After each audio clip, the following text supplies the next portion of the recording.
areas. That's at the university level. On the front page of the Standard, no papers, no plan, why exam season is in jeopardy. Millions of learners face the country's biggest exam season yet, with KCSE, grade 9 and grade 7 tests looming, but with delays ticking by, NEC hasn't begun printing, citing lack of funds. This is the state of our education sector. In the budget-making process, the ministry, Treasury, slashed 5 billion shillings from the education budget, which was intended for examinations, hence this crisis. Do you get the feeling that this sector is continuously losing out, and this could end up disenfranchising an entire generation due to their education problems?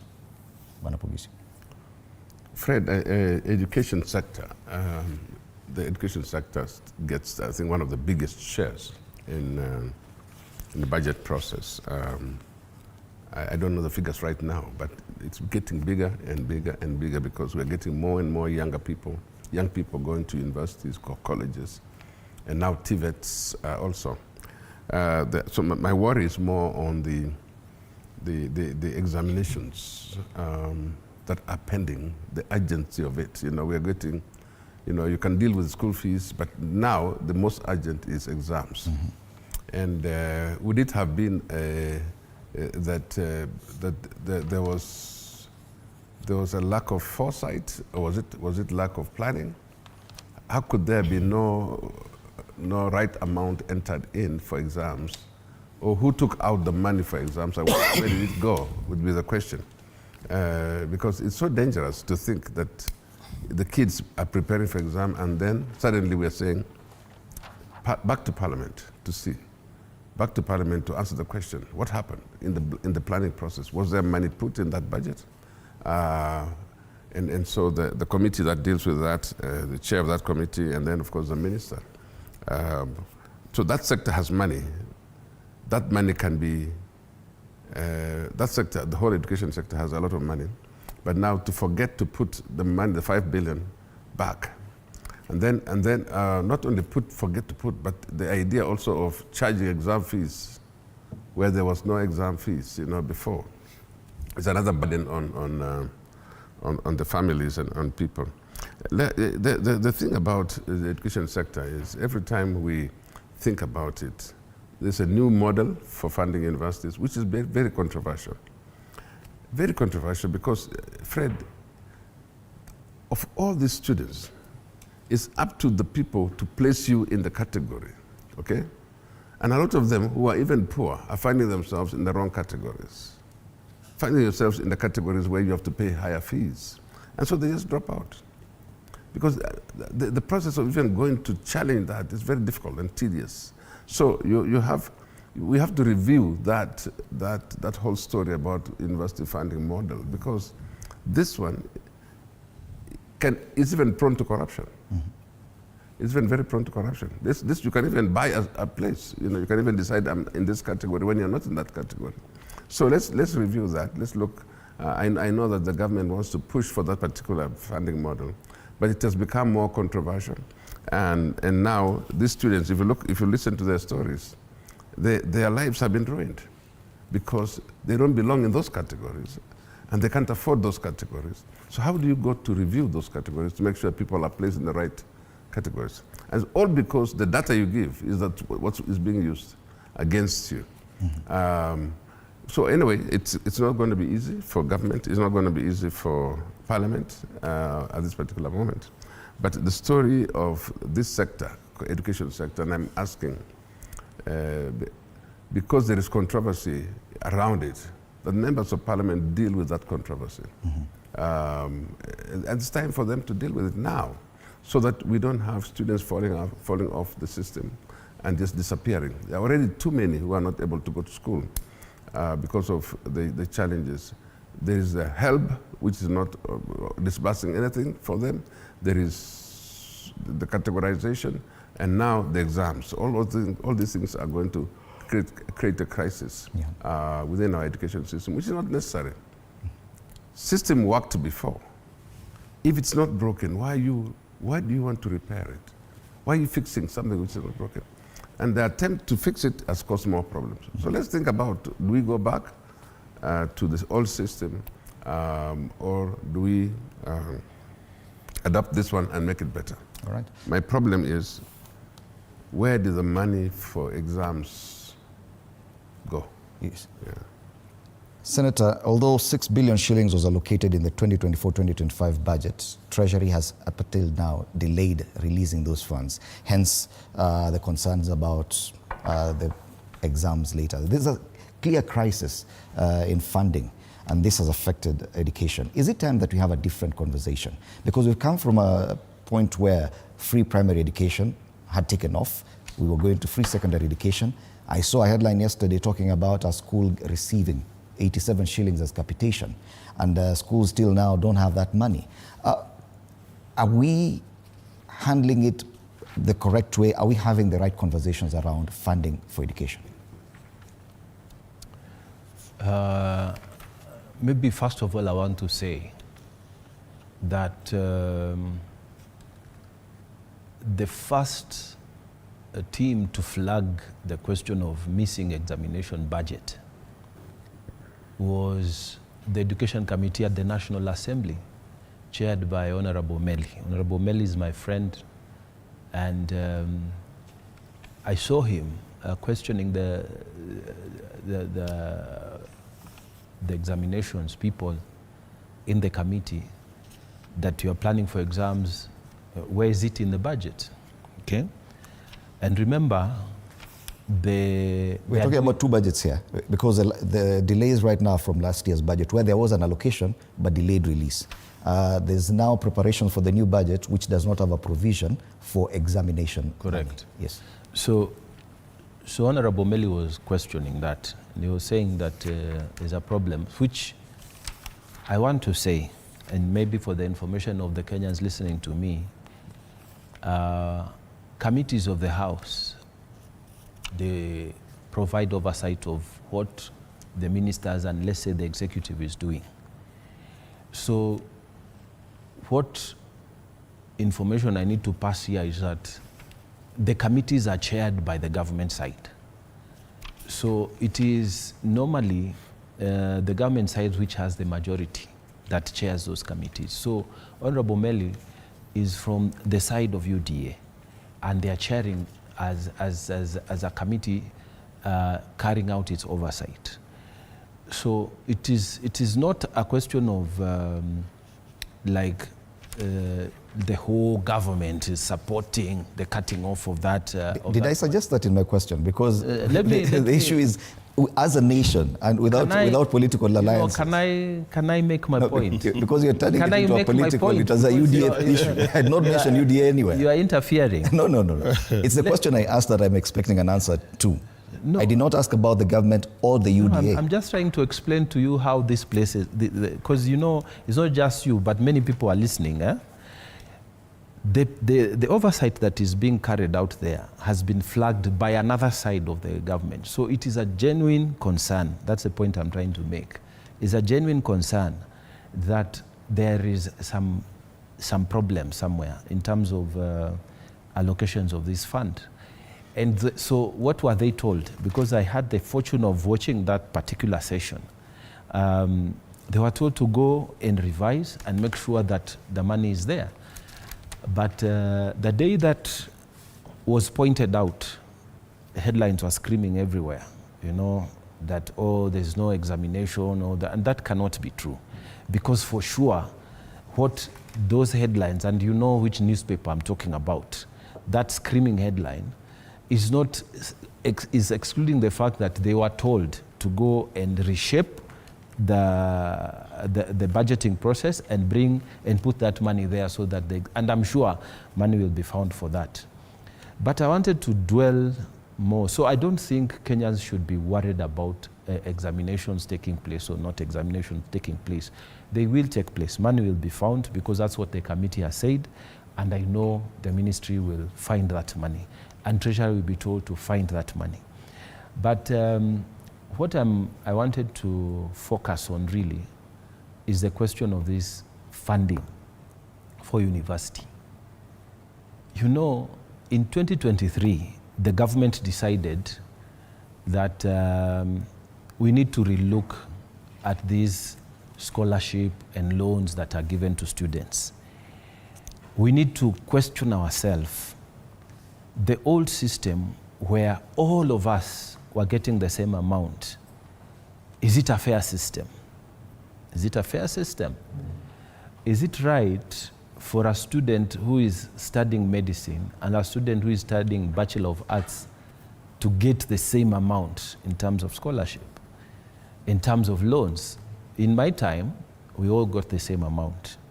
In my time, we would get what we used to call boom, and we would survive with it. It's supposed to come at the beginning of the semester, and you go with it until the end of the semester.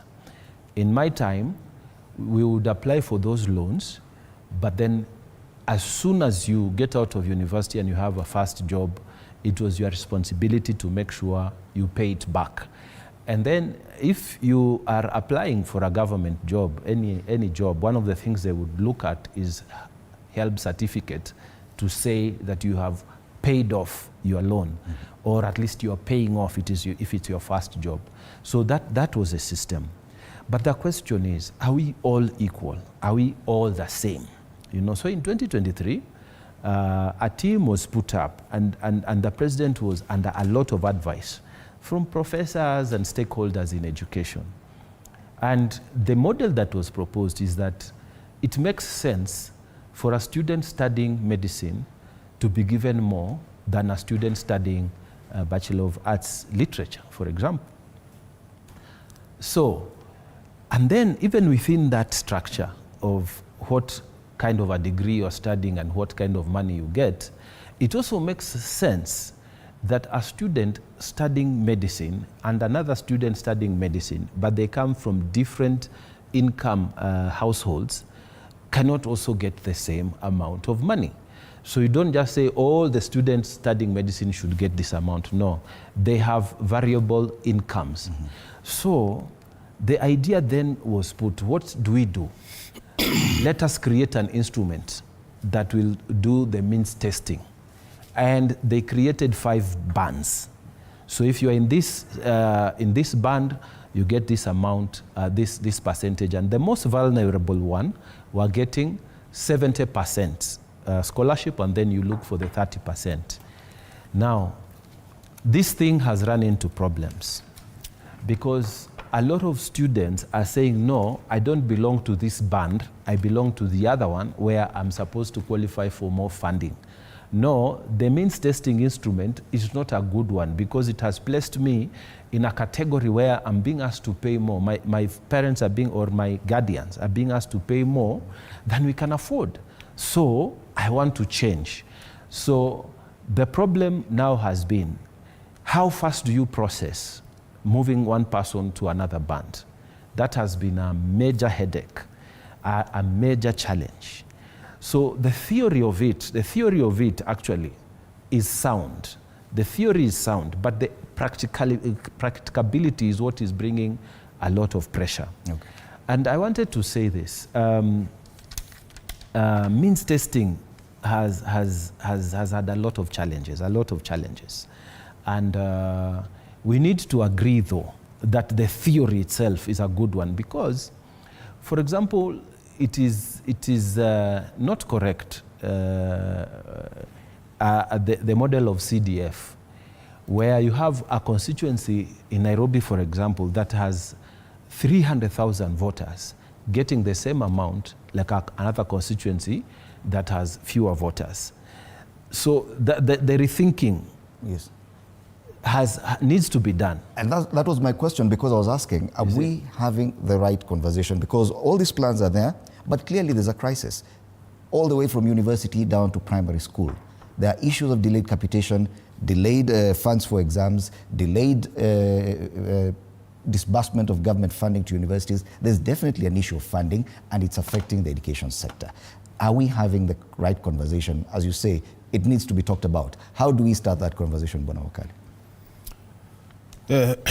You know, Fred, the first question you asked Senator Mungatana, he didn't answer it. What you're asking him is, in the current budget, 24-25 financial year, we have 6 billion, which is supposed to be spent on exams. And what the people in charge of exams are saying is that now they have not received a single cent.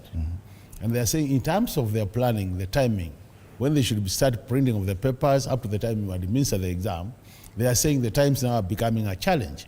And that what they are saying is that might lead to interfering with the integrity of the exam, where we might not get, and you know, exam cheating in Kenya is a serious problem.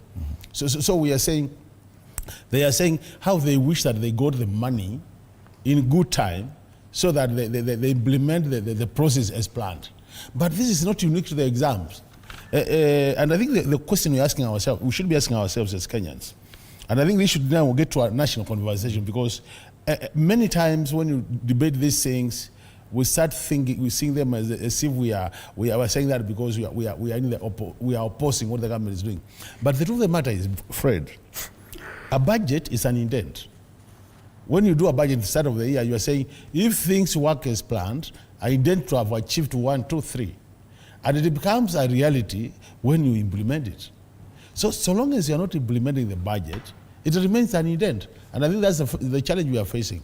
We have a budget which we do every year, but when it comes to actual implementation, and implementation is only possible when then you provide the cash, what we call the exchequer, for people to do the work. If you don't provide the exchequer, you have a problem. And you could see what the minister was saying, Honorable Mbande. We are facing serious, what I call liquidity challenge, that we don't have the money, we are not collecting enough to implement these things. And what the government is doing, because they don't have enough, then they have faced the challenge of prioritization in terms of where do we push the money? Do we push it to education? And you can see what has suffered most is the education sector, as you said. Look at capitation as a primary level. Look at capitation at secondary level. Look at capitation at the university level. The money is not being released. Yesterday they were talking about a school getting 87 shillings, and that school has students. So how do you imagine you have sent to a principal 87 shillings and you expect them to manage a school? It is an impossibility. So the question is, I think we need, and this is a question I was asking, because now we are in the budget making process, I was asking this question. Do we need to do another new budget for the coming financial year, or do we roll over what has not been implemented for this year to the next financial year? Because even though it was an intent, the truth of the matter, it has not been implemented. I don't think we have done 30% implementation of the budget. And we are in which month now? We are in May. Final. We are in May with only 1 month of implementation to 30th June. So in a situation where you have not implemented the current budget, and you are telling Kenyans to be taken through another budgeting process, does it make sense? And more likely it will not make any sense. Because what we should be doing is, can we isolate what has been implemented 100%, and what has not been implemented, roll it over to the next financial year?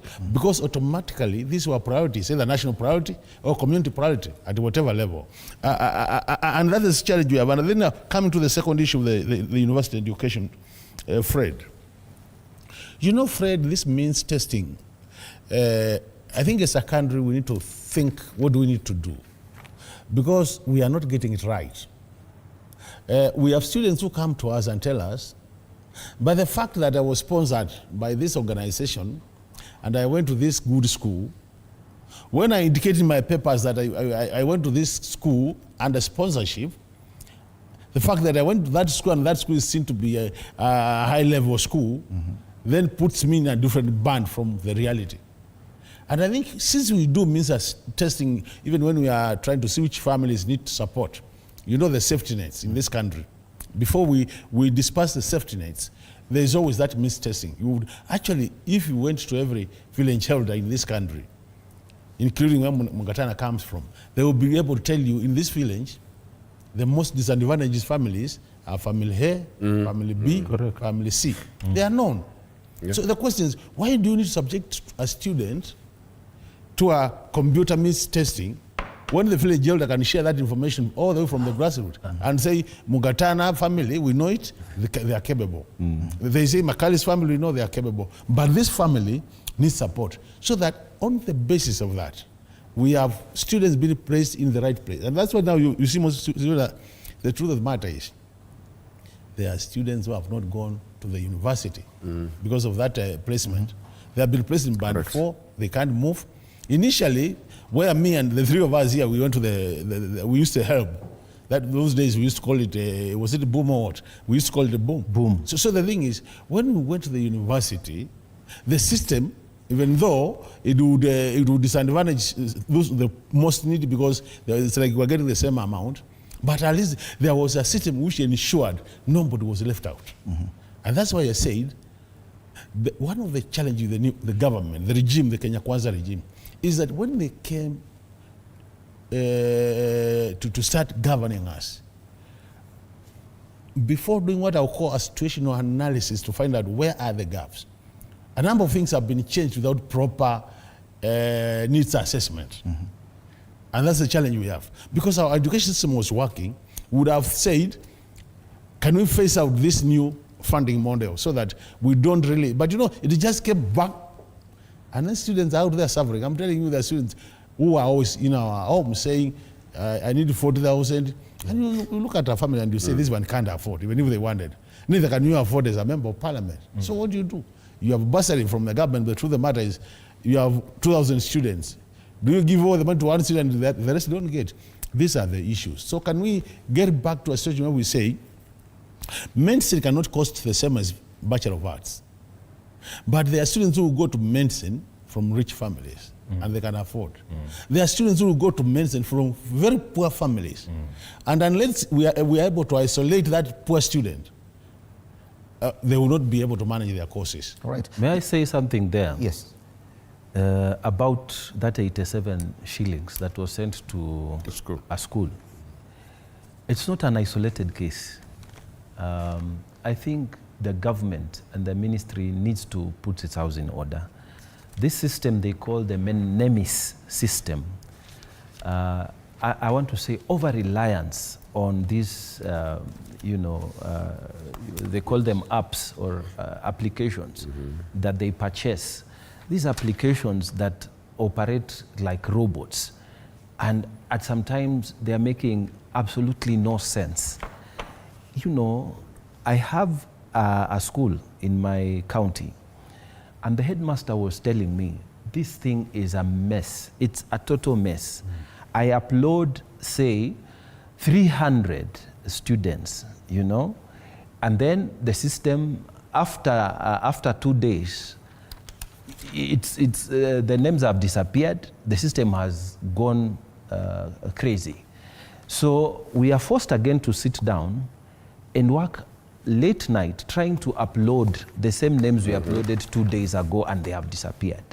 So if the people in the ministry are listening, they need to do something about NEMIS.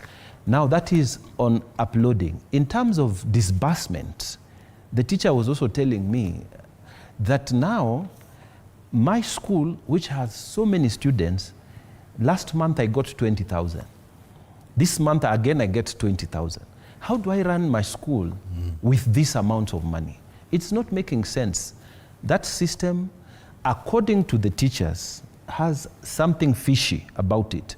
Because you upload your numbers disappear, and then you are given a figure that is not reflecting your numbers. So then what happens to the other amounts?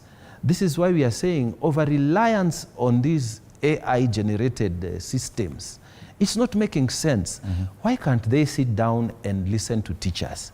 Why can't they sit down and listen even to village elders who can tell you this one has, this one does not have, their family has money, this one does not have? Do we have the right ingredients for that, for this kind of conversation? Because it would appear the crisis is deepening. Last year, things were not as bad as this year. And according to the discussions we're having with the budget making process, by next year, things will be worse. But are we as a nation having this conversation? Because clearly, there's an issue about education funding in Kenya. Bwana Pogisio. Yeah, Fred, but even my colleagues are raising a much more serious issue on technology. That of a reliance on technology when we are not properly structured for technology. You see, we are picking this technology without the foundations of technology. And so you find we are being told, use this particular app, for example, but the whole place, the foundation of that was not there. The people who are dealing with it did not go to training or did not have enough money to buy certain equipment or something like that. So we're going to have a situation in our hands where technology doesn't work for us. But in Kenya, by the way, we are only, 54,000 maybe, 54 million people. And we can still go back and verify things manually. And I think it's better to start doing that, because in this country we have chiefs, assistant chiefs, village elders. We've got, from primary school, we've got committees and we've got headmasters and so on and so on. It's possible to get all that data. In fact, a carry-on data, follow-up data. For example, if somebody is going to university, you can go back to their former secondary school and find their data, isn't it? So anyway, the whole situation is, I'm just trying to say, while we are thinking about how to improve on what we are doing, especially in this sector of education, we must have a backup. The backup is we can still consult. After all, I mean, we have got MCAs, we've got MPs, whose interests really would be to say, if you told, for example, any of these colleagues, say, look at this school. How is it like? Oh, go get this, that data. They'll use their own means, actually, to bring that data, the proper data, because it's in their interests.